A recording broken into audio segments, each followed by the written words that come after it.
Quba xanlığı Telegram kanalı təqdim edir. 1784-cü ilin may ayında Fətəli xan vassallarının və müttəfiqlərinin qoşunları ilə birlikdə hərəkət edib əvvəlcə Nəmin şəhərini, sonra isə cənubun böyüklüyünə görə Təbrizdən sonra ikinci şəhəri olan Ərdəbili, daha sonra Meşkin şəhəri ələ keçirdi.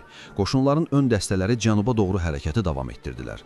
Hələ 1770-ci illərdə Dərbənddə Fətəli xanın sarayında Gilan, Ərdəbil, Təbriz və Gəncə xanlıqlarının hədiyyələrlə gəlmiş nümayəndələri onu bu bölgələrə dəvət etmişdilər. Xan Səfəvi şahı İkinci Təhmasibil, oğlu Şahzadə Abbas Mirzəni şah taxtına çıxarmaq istəyirdi. Hərçənd ki, bir çoxları onun sadəcə yalançı şahzadə planı olduğunu və belə bir şahzadənin olmadığını iddia edirdi. Lakin İsfahan, Qəzvin və Nəcəfin ali ruhaniləri Şahzadə Abbas Mirzəni tanıdıqlarını və ona tabe olacaqlarını təsdiq edən sənədə imza atıb möhürlərini basmışdılar.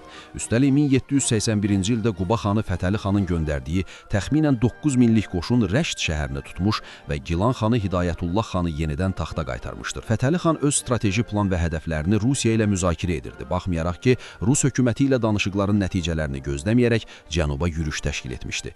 Unutmaq olmaz ki, Fətəli xana qarşı çıxanlar arasında qoşun toplayaraq ona, həmçinin Quba və Dərbəndə zərbə vurmağa çalışan Qarabağ xanı İbrahim Xəlil xan, Cənubi Qafqaz və Dağıstanın bəzi hakimləri, eləcə də İranda şahlıq iddiasında olan qüvvələr də var idi. Xanın nailiyyətləri İmperatriça II. Yekaterinanın siyasi niyyətlərinə uyğun gəlmirdi. O, Cənubi Qafqaz və Dağıstanda güclənən Fətəli xanın daha da güclənməsini istəmirdi. Buna görə də Knyaz Potyomkin 1785-ci ilin fevralında xandan Cənubi Azərbaycanı tərk etməsini tələb etdi. Bu hərəkətlər Fətəli xanı başladığı yürüşü dayandırıb geri qayıtmağa məcbur etdi.